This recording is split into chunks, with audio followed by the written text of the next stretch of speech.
I'm honored to be invited, Vipin. That's great. So tell me, what are you like? How are you keeping yourself busy these days? I mean, are you working on any photo assignments or planning I for photo tours? always. I've just finished a book on pistachios. Okay. I'm working on another book on Mm-hmm. an old brothel that's been Okay. abandoned for the last 50 years, which is a fabulous old building. It's falling Okay. apart. Mm-hmm. I'm planning a trip to Colombia in Okay. June, a Oh, right. workshop in Colombia, Mm-hmm. possibly one in Oaxaca in October Mm-hmm. next year.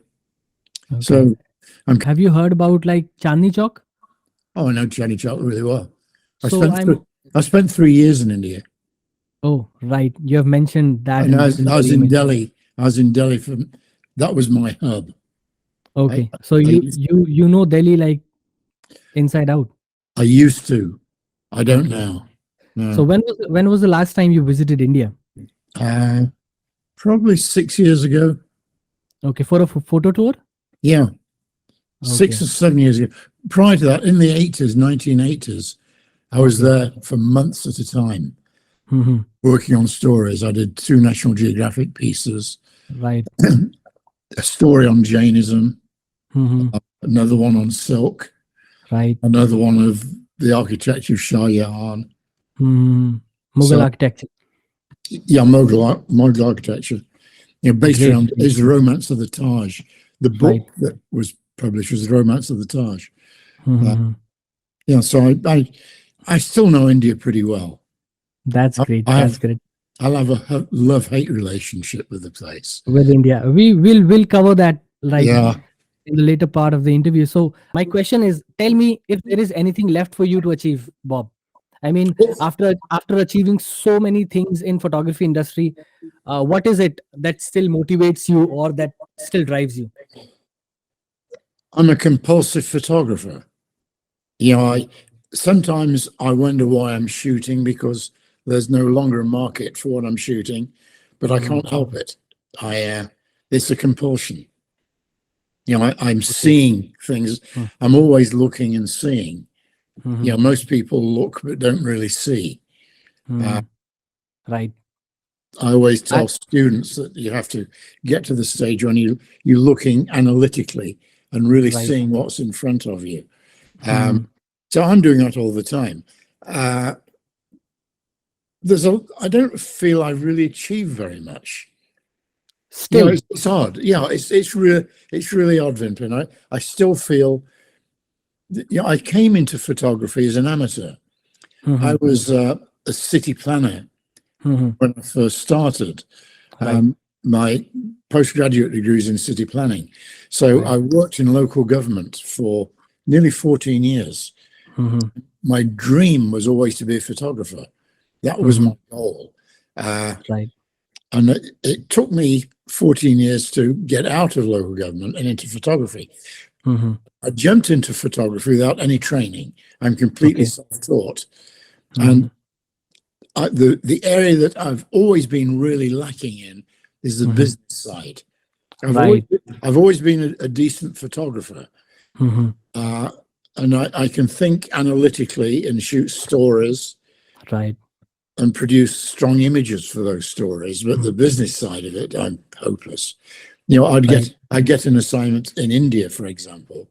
I Right. get an assignment for say 3 weeks, and Hmm. I'd spend 3 months there. Okay. So, or any money I made, I blew on doing more stuff in the places I was visiting because I Right. loved it. Hmm. That's not smart business, but it's been a great life. Hmm. Right. Right. Right. But I face the same problem with me as well. I mean, as far as photography, the photography part of it is concerned, I'm good with that, but the business part is like for sure lacking. Yeah, the one thing that schools don't teach is the business, Is usually. business, of course, and it Yeah, is important. it's, Like any other business, photography is also a business as well. If you it's have to almost the like, most important element. There are right, so many really good photographers who hmm, haven't survived right, because of their business skills. My right, business skills are not great, hmm, but they're good enough to survive. How did you manage to survive for like 40 long years when your business Uh, skills are not that great? I've been adaptable. Hmm. When digital photography came in, I was Right. slow. I wasn't so slow to embrace it, but I was a little bit slow. Okay. My partner at the time Mhm. sort of forced me into it. She got a camera for me, a Nikon D2X, Right. and convinced me it was the way to go. And I was reluctant, and then I embraced it. And that was in 2003, Right. and I haven't shot any film since. Hmm. And more recently, Hmm. I switched genres. I was a travel photographer to start with. I Right. switched from travel photography to food and wine, Right. and then still photography with the quality of digital cameras now, the Right. quality of still images on a smartphone are almost Right. equal to Almost equal. a reasonable Right. regular digital camera, not the top end ones, but a decent one. And Right. those that killed a lot of my business. So I Right. switched to video, and Mm-hmm. probably 70% of my income now is from video, and also teaching. So you have to be Right. flexible. You You have to move be with the flexible. markets. Yeah. I was reading like your photo. You have like your photography blog website, and I was reading the bio section of it, and over there you have also mentioned that the key to your success, to keep yourself in this business is flexibility. Yes, it's absolutely essential. Yeah, Right. you have to be flexible, You and have to that's be how I've flexible. survived. Right, right. So let's get back to your early teens. I would like to like start from there. I got to know that in your early teens, you were passionate about photography and climbing. Yes. So I would like to know, like, how did that passion for photography and climbing ignited inside you? I mean, were you inspired by somebody else, or was it just a personal exploration from your end? Well, I was always a loner at school. I didn't like Mm. team sports. Okay. I was a typical kid that's Mhm. never gets chosen for a team because they're Right. so bad. Mm. I don't have any ball sense. Okay. I used to play squash with a friend who was really good, and Mm. he would just stand. If you know squash, there's a Right, tee, right, right, and you right. stand at the tee, and he could hit that ball, and it would go like a bullet, and I'd be running like crazy all over the court. And I got a Okay. lot of exercise. He didn't, Mm. but I could Right. never hit the ball and get the Mm. same momentum of speed. Right. I just the same with tennis or any ball sport. And Yeah. so I was hopeless at team sports. Mm. And I gravitated towards cross country running, which Mm-hmm. obviously is very solitary, and Solitary. then into climbing. As Right. as a member of sort of equivalent to the Boy Scouts in Mm-hmm. England, and Okay. we used to go hiking Mm-hmm. in my local hills when I was Mm-hmm. 13, and that led on to climbing. We started rock climbing, and it Mm. developed into major mountaineering. Well, Right. very high standard rock climbing and mountaineering, but at the same time, I was always interested in photography. My Right. dad was an amateur photographer, Okay. not a very serious amateur, but Mm-hmm. he had a reasonable camera. He had a Zeiss Icon. Mm-hmm. It had knobs and dials. Right. Right. Loved. I Mm-hmm. liked the technical side of it. Mm-hmm. And I started to make prints. Right. And I loved that side of it as well. And I Mm-hmm. was always interested in painting. I used to paint Mm. oil paint. Uh, Right. and I was a weird kid.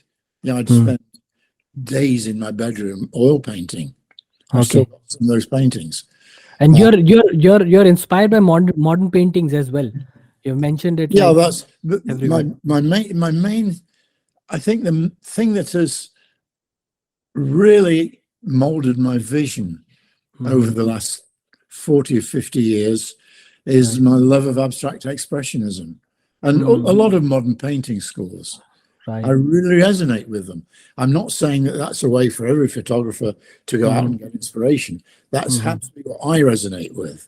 Right. Someone else might like Warhol or whatever, Mm. or Right. even more of the pop artists. It Right. doesn't matter. as long as you can recognize that source of information and use it to your own advantage, so that it helps you develop a vision as a photographer and a personal way of seeing. Right. So tell me, how does paintings helped you? Like, Well, because of the aesthetics. okay, I was always interested in aesthetics. right. And So as a lot of photographers have been, like right, Cartier Bresson, Henri right. Cartier Bresson, thought himself as a visual artist outside of photography. He Right. spent the last years of his life drawing and painting, Right. not as a photographer. Hmm. And Brett Weston was really interested in sculpture. Right. Nobody knows about that, but I used to know Brett fairly well. I go to his house, and he had these.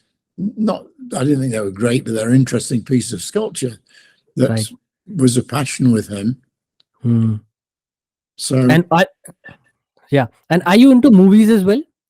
Like, do you yes, think movies helps you or inevitably. movies motivate you in like photography as well? Not in still photography so much. Mm-hmm. They do in video, obviously in video, Right. because that's the medium. Right. And sometimes I get too caught up in the narrative of the movie. Right. And my partner, she looks at the technical side of movies and how cuts are made, and I do too, to a large extent. I must admit, I'm always looking at that. So, the arc of a movie is important, but the movies I make are very simplistic. They're movies promoting wineries or showing some aspect of a winery, either the vineyards or whatever. So it's a different type of movie. I understand that. So, like you mentioned earlier that, before becoming a full-time photographer, you were working as a city planner in a county. Yes. And so I want to ask you how hard it was to quit your job and get into a profession that was full of uncertainty at that time. It must have been very, very hard for you. Looking back on it, Vipin, I don't know Right. how I had the guts to do it. Right. I was 35 years old. And it was a safe, secure job at that time.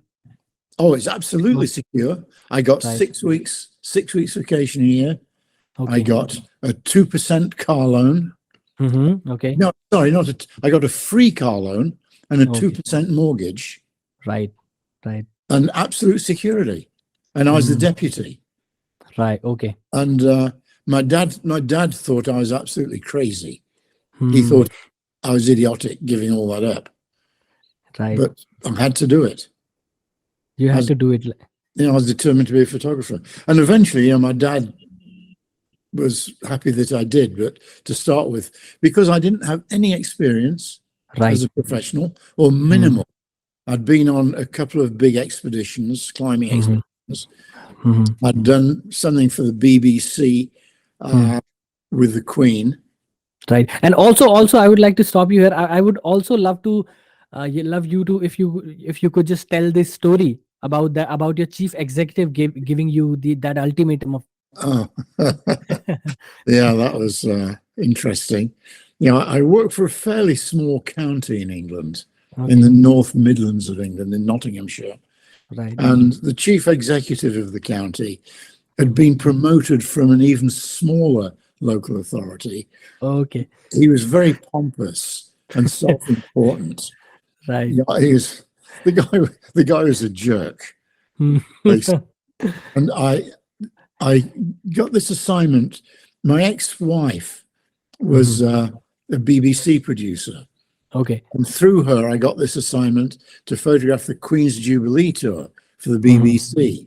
Right. And I would go around with her.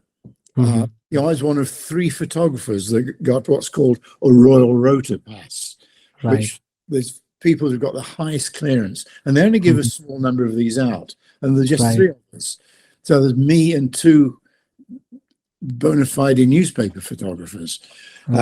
So I was going around with the Queen, literally next to her every day.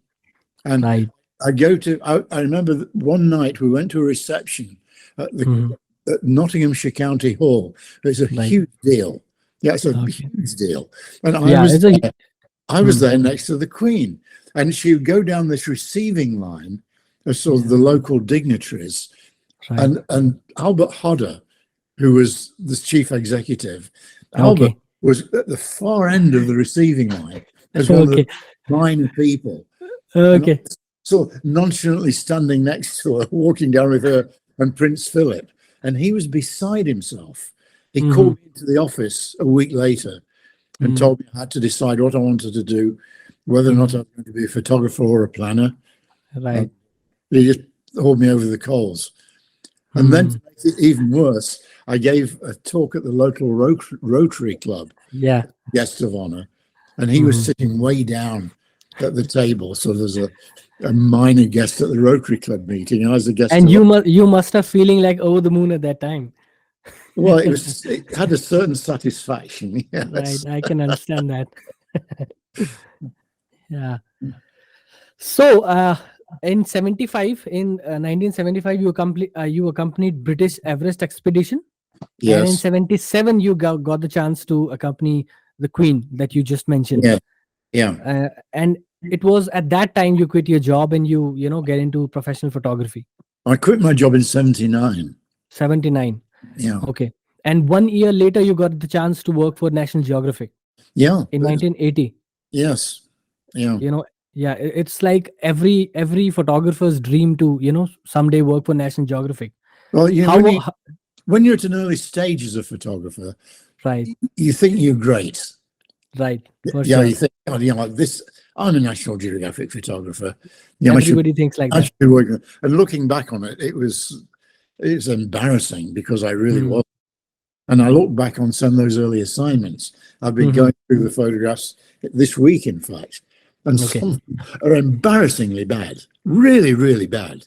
Okay. Because it was film. It's in the days of film, and you couldn't Right. monitor. And these assignments were always one was in Pakistan, another Right. one was in Nepal. I walked across Nepal from India to Tibet, Right. doing a story on snow leopards, and half the photographs are badly exposed. Mm.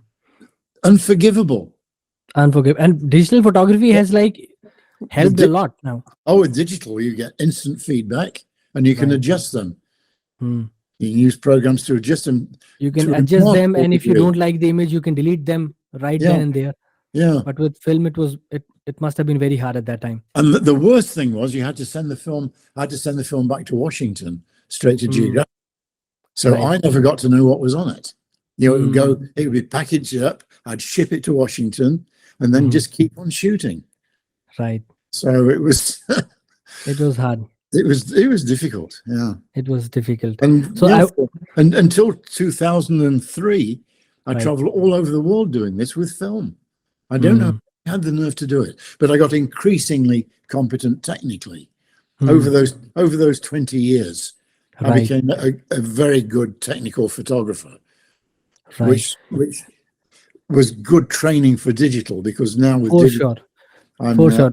I'm a far more competent photographer. And people like me who directly got a chance to shoot in digital, we cannot understand the the hardships and difficulties you must have gone through when when you were filming with film.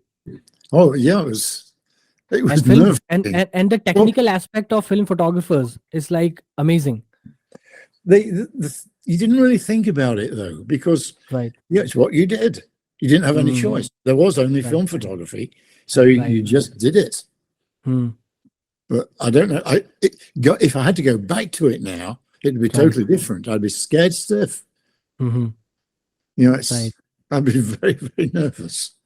I can understand that. I was going through the video that you shared with me, or that email, and you mentioned that Mr. Gilchrist, if I'm remember the name, that gave you the chance to. Yeah, Bob Gilker. Bob Gilker Bob who Gilker. gave you the chance. He was a legendary director of photography at Geographic. Okay, that's great. I would love to read about him. We'll do that. So you mentioned in that video that Bob told you that you're getting this chance because you knocked into the door. You're not getting the chance because your photographs are good. And that has been the story of my success as a photographer. What success there is. I've made opportunities for myself. And you must have been good with marketing and, made connections with other people as well. In making I'm good at connections. making connections with people, not so much as marketing. I'm not Okay. really good, but I'm a better marketer than I think. Mhm, It's very soft sell. You know, mhm. I can't.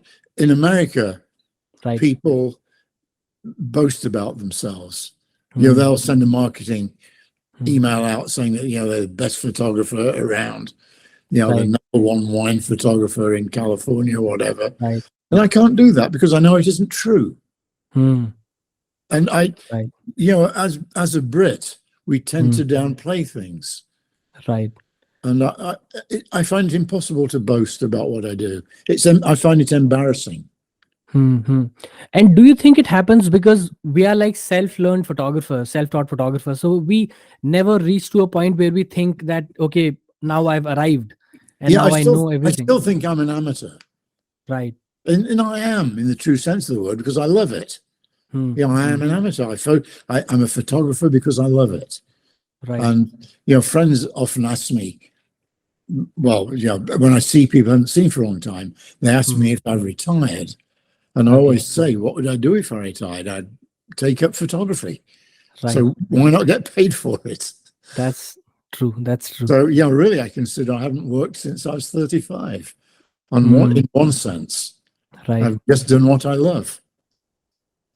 And you must have like you need that passion and that drive in you to do something like this, because photography is full of uncertainty, and it still is, and it Yeah. still is Oh, even more so, probably. even more Yeah, so. ironically, there are more outlets for photography Hmm, now than there've ever been, right. but there's far less money available. Hmm, There are right. thousands of outlets, but very little of very few of those outlets could Hmm, provide any kind of income, right. if Right. any income at all. Certainly Hmm, not realistic. right. So, you know, it's the industry's changed, Hmm, and you have to be passionate about it to want to go into it, because very few people really got a do. chance to. I'm, you know, in the area that I'm in, I do Right. extremely well, better Hmm, than 90% of photographers. hmm, Um, and it's, you know, I don't really know how that happens. right. It's alarming because, yeah, I can live comfortably. I make enough Hmm, money to survive, and I live in the most expensive area in the right. state. Marin Hmm, County, the county I live in, is a very expensive place to live. But right. I survive here, Hmm, and it's mainly through word. It's because I've been in the business a long time, right. and Right. it's word of mouth. I know a lot of people. It's a Hmm, function of age because hmm, I've been around for so long. I know right. a huge number of people. Hmm, I work well with people, so I get a lot of referrals. Nearly every job I get is a hmm, result of a referral. So I don't do hmm, any promotion at all. I used right. to. When I Okay. first started, I did, Hmm, and I sponsored Minolta cameras for a time. hmm. They used to give me all my equipment, and Okay. they ran double page spreads in magazines of me Hmm. and my photographs, Right. Right. um, and a few things like that. A series of backpacks early in the 80s, Hmm, and hmm. Jobo processing equipment sponsored me. Okay. I did a bunch of ads for Jobo. Hmm. So, but that was in the 80s. I haven't done anything like that since.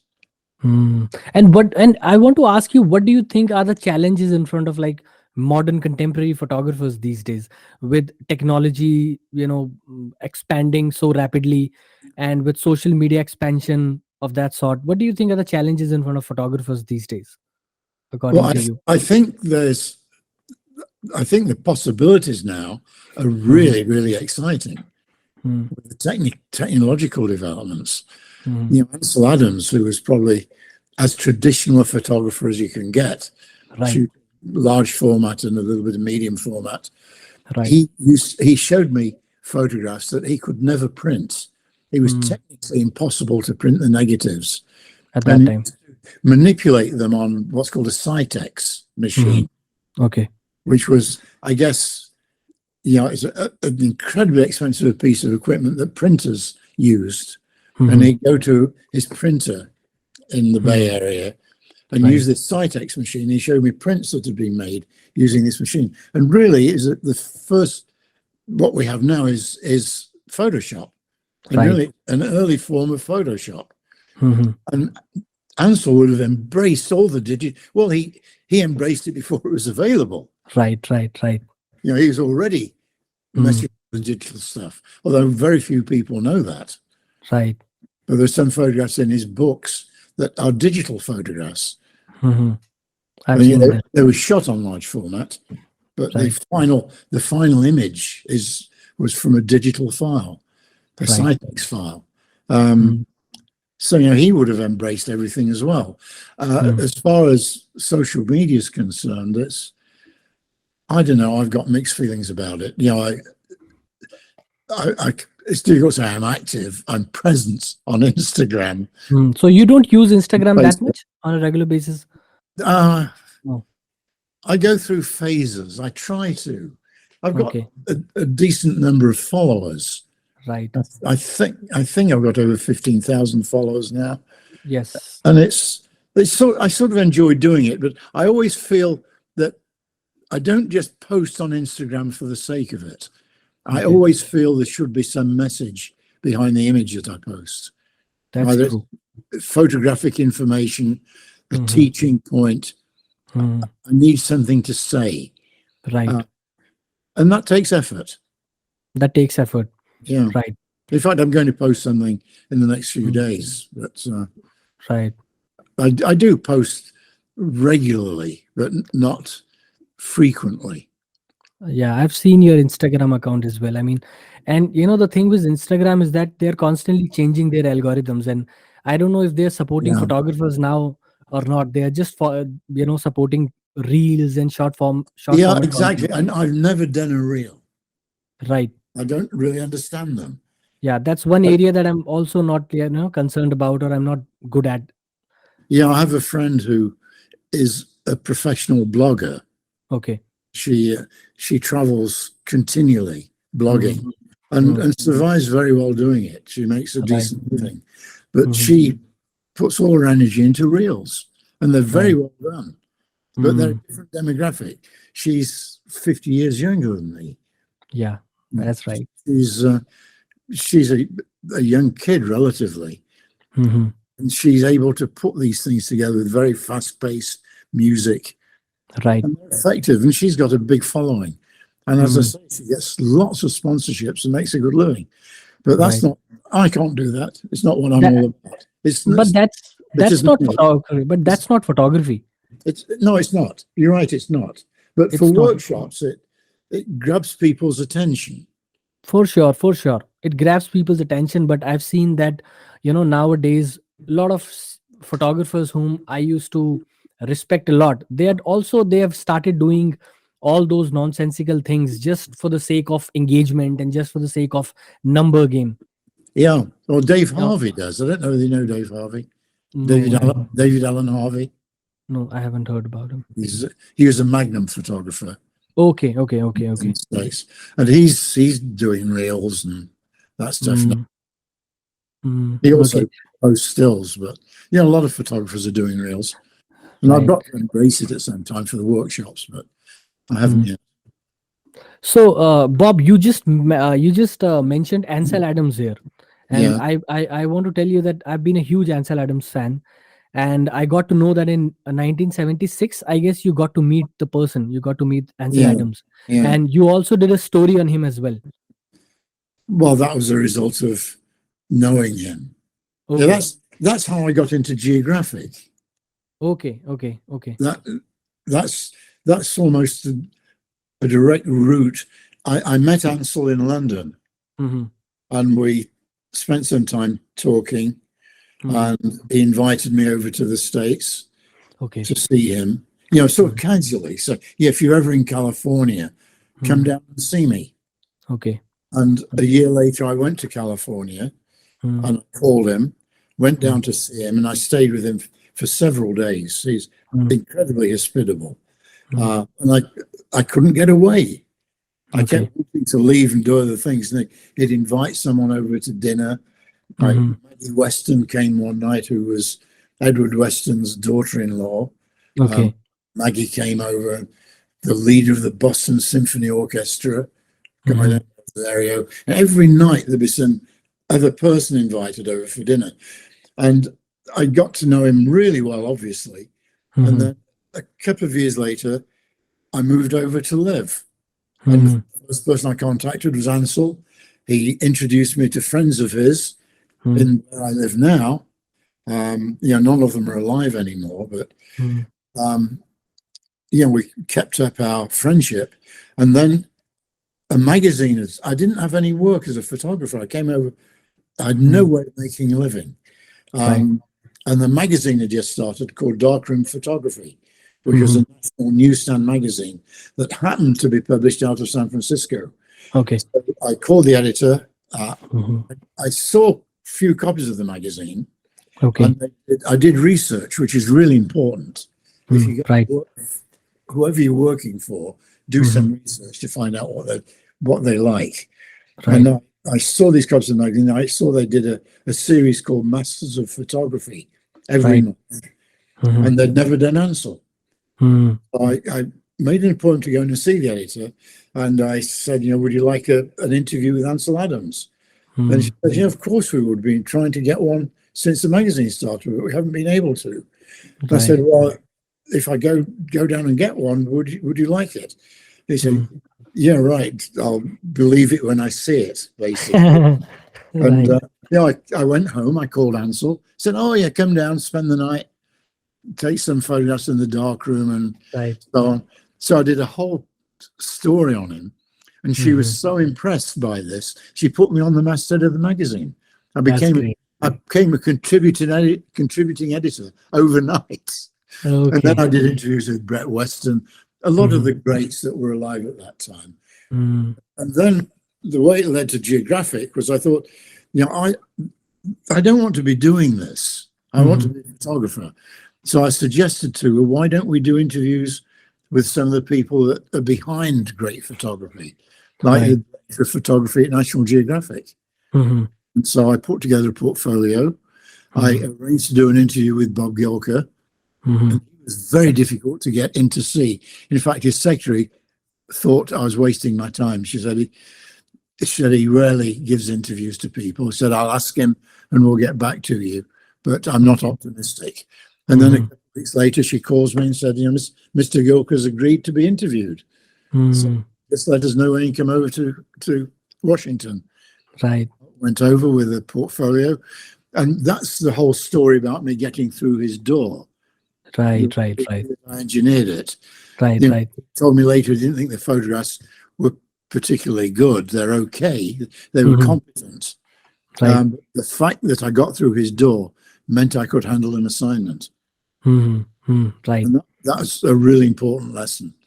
You have Right. to be creative, not only visually, but Mhm. creative in the way you create opportunities.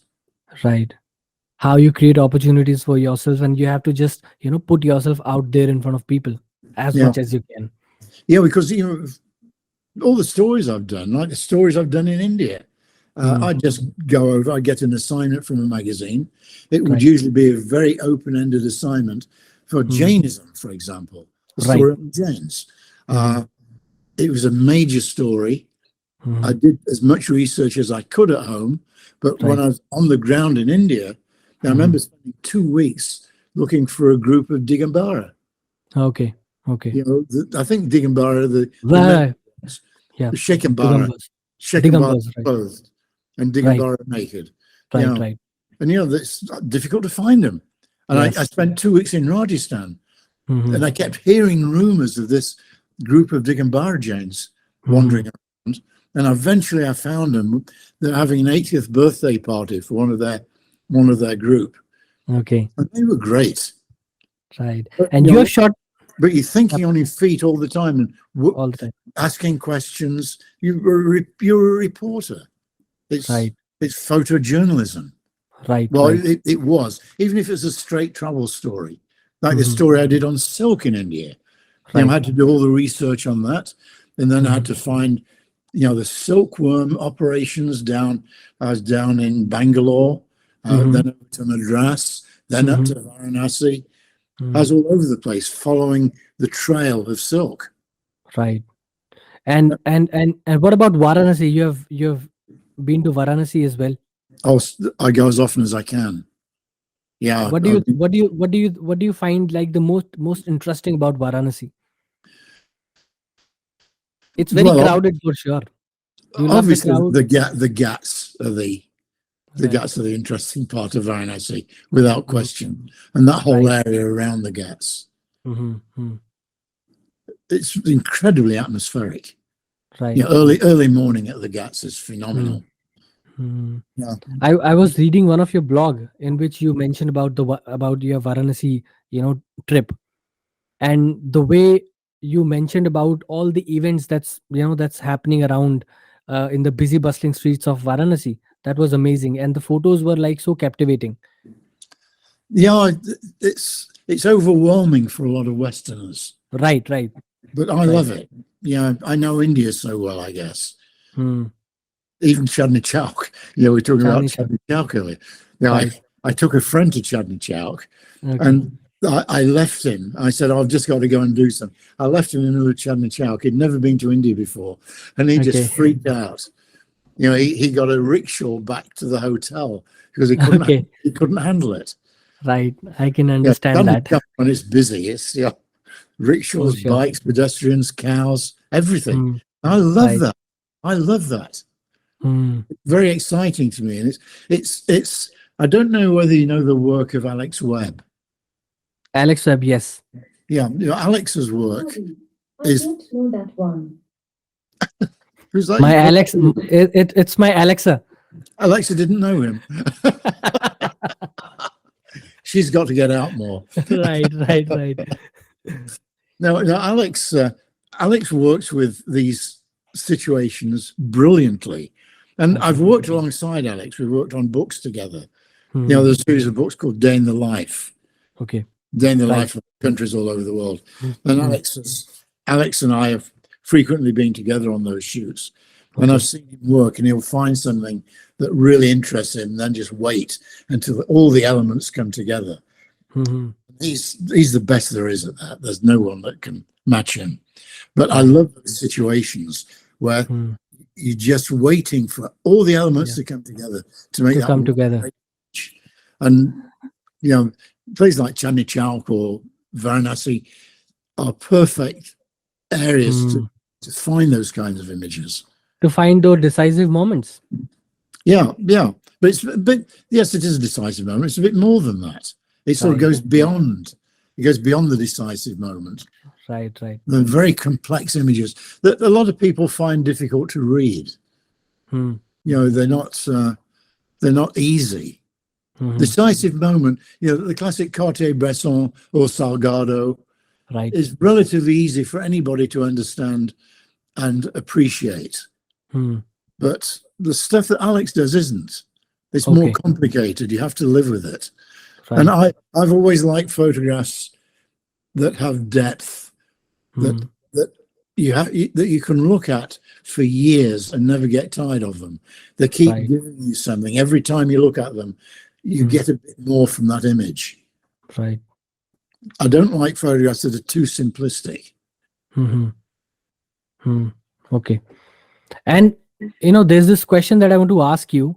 How much do you think intuition plays a role when it comes to photography, and how important it is to to master the technical aspect of photography? How one should balance both of these? Well, you have to master it technically. Hmm. Okay. That's absolutely fundamental. Right. That's It the most has, basic thing. it has to be technical mastery. If you can't, Right. the camera always gets in the way of photography. For sure. For sure. It's between you and what's in front of you. The camera's a way of recording it, but it gets in the way of capturing that image. So the Right. more attention you have to pay to the technical aspects, the Right. more it's going to take away from the final image. So Right. master the technical side of it. Hmm. That is absolutely critical. And Right. just shoot a lot. I always use the analogy of a musician. You don't pick up a violin and expect to make beautiful music. Right. People pick up a camera, and because it's relatively easy to get an image with the camera, Right. they think that's all there is to it. But really, you have to put the time in and work with the camera. Right. It's just as important. You must have heard like people talking about it a lot, that it's all about the fancy gears and cameras and not about the That's photographers. nothing to do with that. Nothing to do with Nothing that. whatsoever. No. Right. Although, having said that, obviously, technically, the better the camera, the better the result. But it's marginal. Right. It's hard to tell the difference. But say the difference between a smartphone and a camera. I can't use smartphones because I don't like the method of, I don't like to look at the back. Right. It's just awkward because I'm so used to, I want a camera that I can hold up to my eye. I like something that I can actually look at. Right. That's important. So, that's the only thing. Right. It's the way you view. So you're always asking about intuitive photography. Yeah, I was asking about the role of intuition in photography.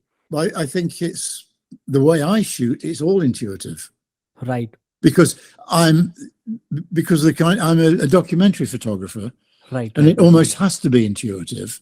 The other extreme is a studio photographer, right? Well, and you don't like studio photography, I've read. Oh, I hate it. It's too restrictive. Because of although I do a little bit this year. I've done a cookbook, and I did all the food photography, and it's nice for a week. But if I had to spend my life doing that, it would drive me crazy. Okay. And because it becomes monotonous after a time because of that. I think so. I think it becomes very repetitive, using similar lighting setups. I guess there is, the best studio photographers do some innovative stuff, but it's not for me. I like to be outside. I like to find images. Okay. That's what I'm best at. I could never write fiction because I don't have the imagination for it. Okay. I'm a competent writer writing non-fiction. In fact, I'm writing a memoir at the moment. Okay. And I'm really enjoying it, but I couldn't write fiction because of the imagination needed. And it's the same with studio photography. Right. I'm very good at finding images, but I'm not good at creating them. Right. And I know my strengths and weaknesses. Yeah, everyone, I guess, should understand their weaknesses and all these things. So you mentioned in one of your blog that it's important to be critically aware of what is happening around you, and you also mentioned that most people look, but there are very rarely people who actually see. So basically, what do you mean when you say actually seeing something, and how can a person train his photographer's eye? Well, this comes back to my interest in painting to some extent. And I'm a very visual person. Obviously, I'm a photographer. Everything. I'm always conscious of the visual world, and I'm always looking and seeing. Someone once showed me something they do in workshops. They told you to put your hand over your watch. It doesn't work now because I've got an Apple Watch. So put your hand over your watch without looking at it, and tell me if it's a 12 at the top or just a mark. And a watch is something people wear all the time. They look at multiple times a day, but you look at it but don't see it. Right. And it's absolutely true. Half the people in the classes wouldn't be able to tell you whether it's a 12 at the top or a single mark. Right. That's an interesting analogy. Yeah, so you have to, I'm always, and I don't do it consciously, but I'm always looking at light. Everything I look at, I'm looking at analytically. It's second nature. As I say, I'm not doing it consciously at all. It's intuitive. And I think you have to get to that stage. There are three stages in photography. There's taking a photograph, getting it back on your desktop or whatever, looking at it and realizing it's a good shot. There's a second stage when you hold your camera up to your eye, look at it and realize it's a good shot. Right. And the third stage is when you don't even have to take the photograph and realize it's going to be a good shot. So, and it takes hell lot of patience and it takes a lot of time to get to that. And the only way you get to it is by looking and seeing, learning to train your vision by whatever way is appropriate for you as an individual. I get it through art galleries, look at books, look at everything around you and see what excites you and then apply that to your photography. Right. And you see, when it comes to photography, I guess you and me both will agree that how important it is to have a personal style when it comes to photography. What do you think is the importance of that style evolves? Right. Although looking back, I looked back at photographs I took 60 years ago. Right. And I still respond to them. I'd still shoot them the same way now. Okay. So, yes, but a lot of it comes through working through your influences. It's easy when you start to copy other people's work. Like we all start, like, I guess we all start by copying each other's work, and I guess I didn't, because I didn't know anybody else's work. Okay. I literally didn't know anybody else's work. In England, we were not aware of other photographers. I remember one of the most exciting things that happened to me as a photographer was when the first photography gallery opened in London in 1972. Sue Davis opened the Photographers Gallery. It's just called the Photographers Gallery, and started importing books from America. And the first book I bought was the Day Books of Edward Weston, or the 2 volumes. Right. And that was what really sold me on spending my life as a photographer. Right. Edward Weston Day Books were so influential. But that was the first time I had any access to other serious photographers' work. Like there are magazines and so on, and they inevitably influence you. There's a magazine called Picture Post that my dad used to get, which was a very early photojournalistic magazine. It preceded Life magazine. It was the British equivalent of Life. And Tom Hopkinson was the editor, one of the great picture editors who I got to know in his later years. And that influenced me, I guess, but I wasn't aware of the influence. But everything around you influences you. Right. But you have to be open to it. You have to allow yourself to be open to those influences. Right. That's true. And, I've heard like people saying that, when it comes to your work, you have to have like varying degree of works, and you have to like, create different sorts of works. But at the same time, people also say that you have to have your unique personal style, and one should always stick to that personal style and not do something else. What do you think? How one can create balance between both these things? But I've been like for example, you must have heard about a photographer called Platon. Yeah. So his work is amazing, and his work is primarily about the portraits. Yeah. All the same style. Always the same style. Always the same style, but he's like famous. Yeah. A lot of it's he's a great photographer. Right. He's a great photographer. But a lot of it's marketing. Establishing yourself. There's an Israeli photographer in London, Nadev Kandar, who's charging clients $20,000 to $30,000 a day. My God. Oh my God. It's unreal. And he won't accept an assignment until he's thought about it. He leaves art directors hanging, saying he's not sure he wants to do it, but it's all a game. Right. And he's an okay photographer. I've never thought he was one of the greats, but he's an okay photographer, and he satisfies his clients. But a lot of it's because the clients see him as this sort of trophy photographer. Right. He makes himself exclusive, very hard to get. Hmm. And I think that adds value to his work when it probably isn't merited sometimes. Right. You know, there's It's all, there's a lot of game playing in this. right. It's It's like all about marketing. it's like using expensive cameras to some Right. extent. You know, a client, if you go and shoot an assignment for a client with an iPhone, they're Right. not going to take you as seriously as if you've For got sure. a Hasselblad high-end $50,000 Hasselblad. It's a game. Right. Yeah, it's all a game. That's true. That's true. And so now I want to take you back to your, National Geographic story. You went to northern Pakistan at Yeah. that time. So how was the experience of visiting Pakistan? It was your first time at that time Yes, to first time I've been Pakistan, to to Pakistan. Pakistan, Yeah. and you got into trouble as well there. You mentioned in one of your blog about the story of Hispar village and Nagar village. Oh, yes. Yeah. Yeah. I would love if you could just, narrate that story for me as well. Well, What really happened? How was it? How was it? What was the project about, basically?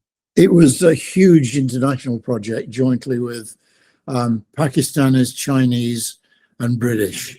Right.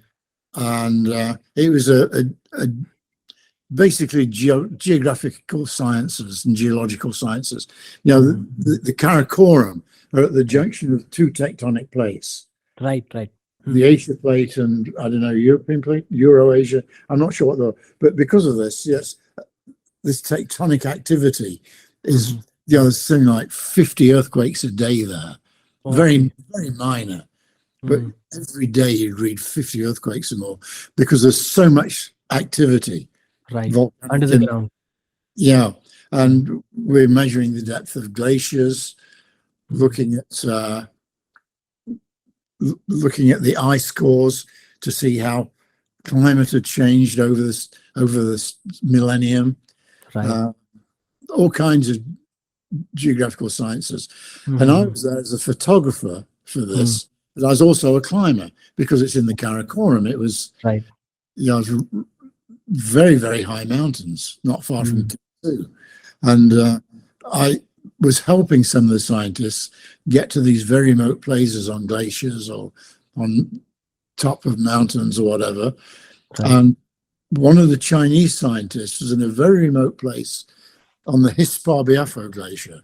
Okay. Hispar-Biafo is one of the longest glacial systems outside of the poles. And they were right in the middle of it. There were two of them. Okay. There's a Dongjabin, I've forgotten the name of the other one. But the lead scientist, this other guy, broke his ankle. Oh. And there's no way out, really. No, and he didn't know if he'd broken his ankle. He's just having a lot of problems getting around. And so I was sent out with a friend of mine who was a climber who I've known forever from England, who sadly was killed in the same region a few years later with a rock fall. And we went out and we were sort of chatting away on the walk out. And I wasn't paying attention to where I was going. And then a helicopter came in to pick the Chinese guy up to take him out. And this friend of mine jumped on the helicopter, but there was no room for me. So I was left in the glacier with... So you were left behind? I was left behind with Dongjabin, this other Chinese guy, who was never been in mountains before. And somehow I had to get him back to the base camp, or the camp at the side of the glacier, which was a nightmare because there was no path. I hadn't been taking care of where we were going.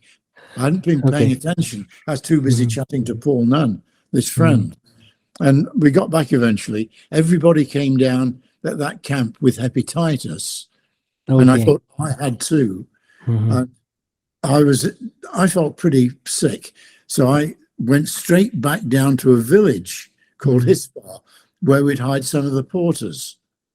This Hispar village was a 3-day walk away from where our main base camp was. It's a really long, complicated story, Vipin. Yeah. And I get back to the village They've never been very friendly at this village, Okay. and they've never allowed foreigners to go in. They have Yeah. a sort of guest house somewhere Yeah, outside. they have like some cultural issues with foreigners at that time. Yeah, It yeah. was huge. So I went to this guest house, and I was too sick to go any further. And they Okay. looked after me really well. You know, they Mhm. fed me, and eventually they allowed me to go into the village. They Okay. took me into their. No women were in sight. Mhm. All the women were hidden. Okay. But they actually took me into the village, and Mhm. I had tea with them in the village, and Okay. came back to the hut, and a message was sent down to me saying, "We're having problems with the porters. Get out of the village as soon as you can. Mhm. You're in danger," basically. Right. And they'd sent a porter from a feuding village up for me, Uh-huh. which just added fuel to the problem. Mhm. And it was Ramadan. Okay. So we thought, if we wait until they disappear at sunset for Ramadan, For it'll, eating, right? it'll still be light enough to be able to see a little bit, and they'll Right. be too busy eating. So we'll be Mhm. able to surreptitiously pack our bags and escape, because we had a guard in front of the hut. Right. They were trying to keep me there. Right. And so we escaped, and somebody from the village heard us, and Right. 3 people came up to stop us leaving. We got to a bridge, and they stopped us just before the bridge and started knocking my porter around. They're literally Okay. hitting and pushing my porter. And Oh. I had an ice axe, and I went in with an ice axe, swinging it around. And if I'd connected with one of them, I don't know what I'd have done. It would have been it would have Right. been stupid. Right. But it scared them enough that they went running back to the village, and we Right. carried on. And my porter said, we've got to keep going. They're going to come back after us. And I Mhm. said, no, there's no way. It's dark. They're not going to do that. And then we could see lights down the They valley, came running to your side. and heard them chasing us. Right. And I thought, oh God, this is not good. Mhm. And to cut the story short, we Right. covered the 3-day walk in Mhm. 24 hours. Okay. We so scared. We flew down that valley. Mhm. I mean, you That's- really have to see the photographs of it, because it was a tough, really tough hike Right. on steep, very, very steep hillsides, no paths. You're just running across loose rock and boulders and things. Mhm. I don't know how we did it. That's Well, hell of a story. That's hell of a story. I was a lot younger. You should create a movie out of it. It's such an adventurous story. Yeah, it was. It's probably the scariest position I've ever been in. Right. I've been arrested a few times and had problems, but never life-threatening like that. But you see, you have to be so adventurous to do, such kind of work. I mean, if one is not adventurous enough to, dive into such things, I guess people cannot do such things. I mean, working Well, for that is NGO is extreme. very That hard. was extreme. Hmm. So that wasn't a typical assignment. Okay. I could never be a war photographer. Okay. No, I couldn't. I never want to deliberately put myself in a position of danger. Okay. If something happens, fine, I'll deal with it. But I don't want to do it deliberately. I think that's foolhardy. But do you like war photography? No. Like seeing the images? If it's well done. Okay. Don McCullen was great. Right.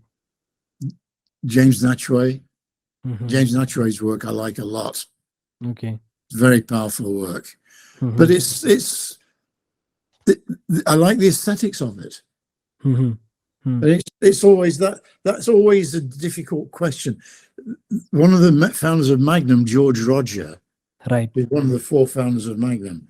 And he told me once that one of the most disturbing experiences he's ever had as a Magnum photographer was after the war, when the war ended. He was one of the first people to go into one of the concentration camps, Belsen, I think it was. And there were just hundreds of bodies. Okay. Everywhere there were dead bodies lying around. And he found himself trying to make beautiful images of the bodies, making them aesthetically pleasing. And he said he found it so disturbing that he would think like that. Right. It scared Right. him. It really scared him. But he's thinking as a photographer Sad. rather Mm. than a humanitarian. Right. Right. That's true. That's true. He wasn't And shit showing the horror. He's thinking as an artist, I guess. right. And you see, when it comes to photography, I want to ask you this question: that uh, what do you think a photograph is all about? I mean, do you think the storytelling aspect of it is like important, or the aesthetic is important? Where do you base, like, what do The, you the, think about it? for me, the ultimate the ultimate photograph is a marriage of the two. Hmm. And the Okay. perfect example of this is Sebastião Salgado. Right. Salgado's work combines both. Hmm. His are full of content and yet have very, very strong graphics and aesthetic. And to me, that's the ultimate. There are two areas of photography. There's the news photography, reportage, that is all about content. It doesn't matter if it looks nice or not, as long as there's content. And then there's the fine art photography, which is all about looks. And often there's no real content at all. It's just a pretty picture. And if you can, it's all about how it appeals to the eyes of the viewers. And both have their place, but for me, what I always strive for is something that marries the two. A photograph that tells a story, yet is very pleasing to look at. And I guess Cartier Bresson Sebastião Salgado school typifies that. Right. Do you think the art of photography is dying? Like, no, not at all. I think it's increasing, if anything, because there are more and more photographers doing more and more interesting things. Some of them I just don't understand. I don't resonate with a lot of schools of modern photography. But with the extension, with the expansion of artificial intelligence, for example, the way they are editing the images and creating. I know a photographer here, Kath Simar, who is a Canadian wilderness photographer. Okay. And Kath's photographs are all highly, highly manipulated. She combines, she's done a lot of stuff in Patagonia, which is very spectacular, but totally unreal. It doesn't look unreal, but it is. It's combined, and she's open about it. She tells people how she does it. It's not a style that I'm particularly fond of. Right. And she's extremely good at it. And there are a lot of photographers doing manipulated work like that. AI is particularly, what's it called? The new Word version. Chatgpt? Yes. Chatgpt. Yeah.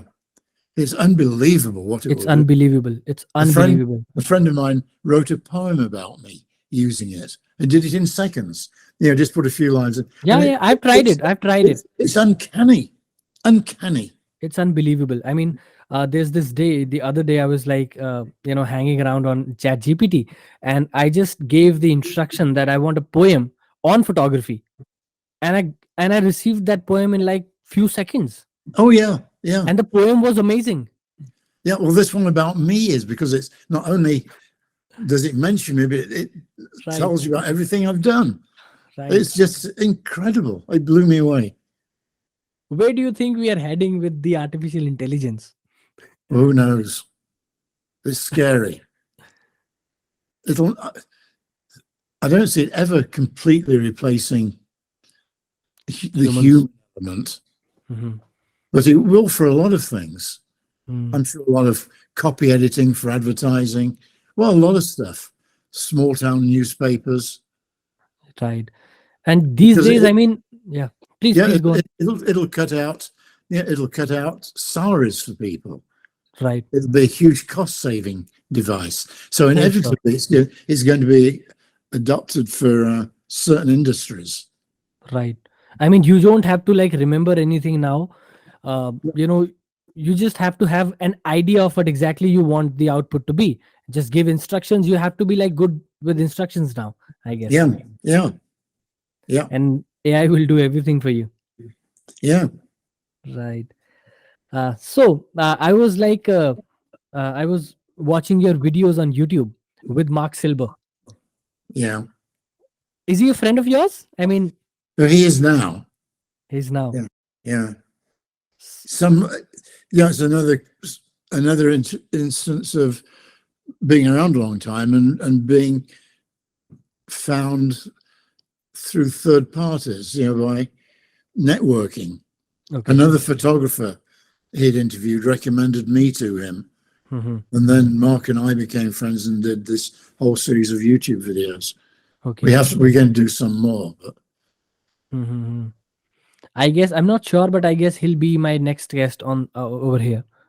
Mark, good. Yeah, I'm trying to like convince him for the interview. Yeah, he'll do it.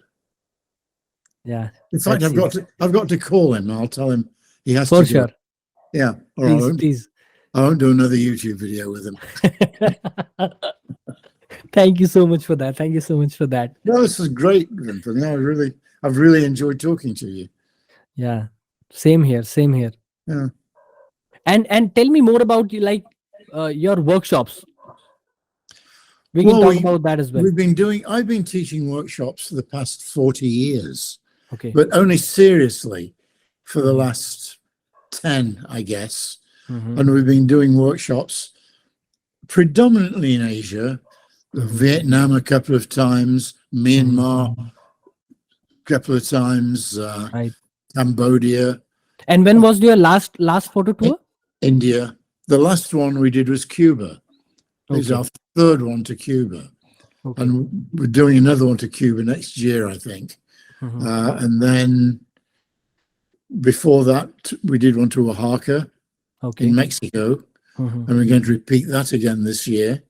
Right. And we try to keep the costs low because I do them really to be able to travel to these places. Right. I used to be able to do it working for magazines. Mm-hmm. Of course, that market no longer exists. So I still want to travel and I still want to visit these places. Right. So I do them really just to cover my costs. I understand. And Because any plans for India? Always. I come back to India in a heartbeat. Yeah. I would love to meet you. I have friends in India.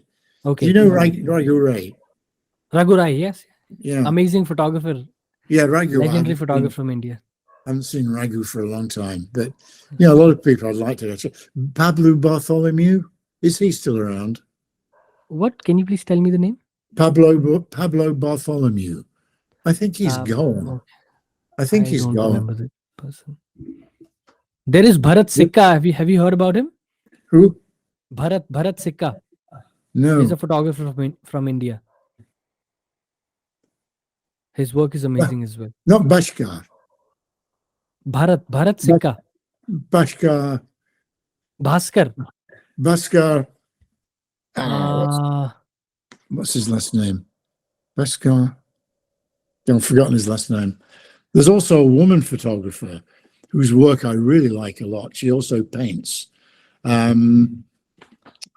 her name? Where is she from? Shweta Malhotra. Shweta Agarwal. Malhotra. Do you know her? Shweta Malhotra. Right. She's in Delhi, I think. I think Shweta's in Delhi. Yeah. Right. Yeah, I like her work. I don't know her, but I like her images. And any other like contemporary photographers that you like or you love to watch their work? In India or anywhere? In India or abroad, anywhere for that matter.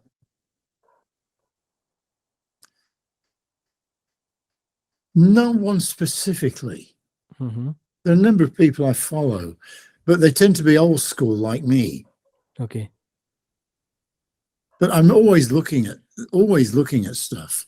I'm always looking through books and Instagram accounts and so on. Right. But no one jumps out at me as being someone that I think is exceptional. Okay. One of the problems I have today is that you can make a reputation as a photographer by just shooting a very narrow set of photographs over a very short time and then do a book on that. That's, to me, it's crazy. Yeah, I've seen books produced on photographed over 2 days, and the whole Right. reputation is built on it. And art gallery exhibits of the photographs. Right. There's no depth to them. They can be Hmm. pleasing to look at, possibly, but Right. that sort of bothers me a bit, because it sort of indicates that they have a style, because Right. they've all been shot in such a short time period, and it's really nothing to do with style. It's the space of time over which they were shot. But I guess it's very easy for people nowadays to do that. I mean, Oh yeah, it is. coming And out it's very coming out common. with books and all. It's very common, and people, keep on doing that. Yeah. Well, I do. Hmm. I've done almost 50 books, but Right. they're a very different kind of book. Mhm.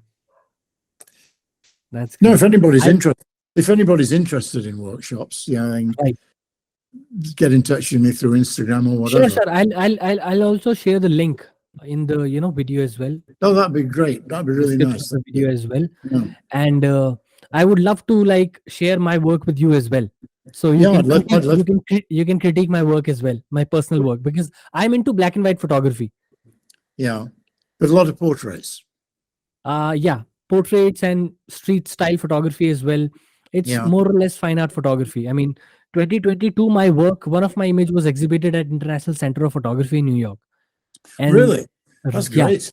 yeah. And next year in 2021, 3 of my photographs were exhibited here in Delhi in a gallery.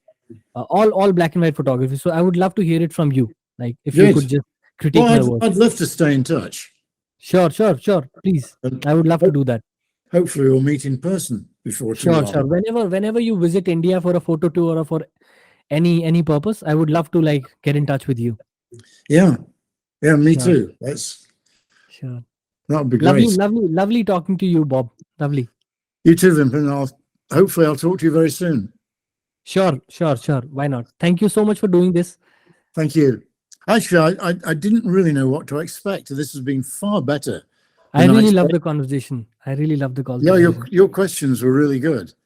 Yeah, they went beyond what I'm normally asked. Because a lot of stuff, a lot Right. of things I repeat all the time, like Right. the whole getting into National Geographic and that stuff. Right. I've said that a million times. But a lot of Right. other stuff came out of this today, which is really good. I found that I'm very glad. I'm glad you feel that way. good. Thank you so Okay. much. Get to bed. Sure. Thank you. Take care, mate. You too. Bye-bye. Bye. Bye.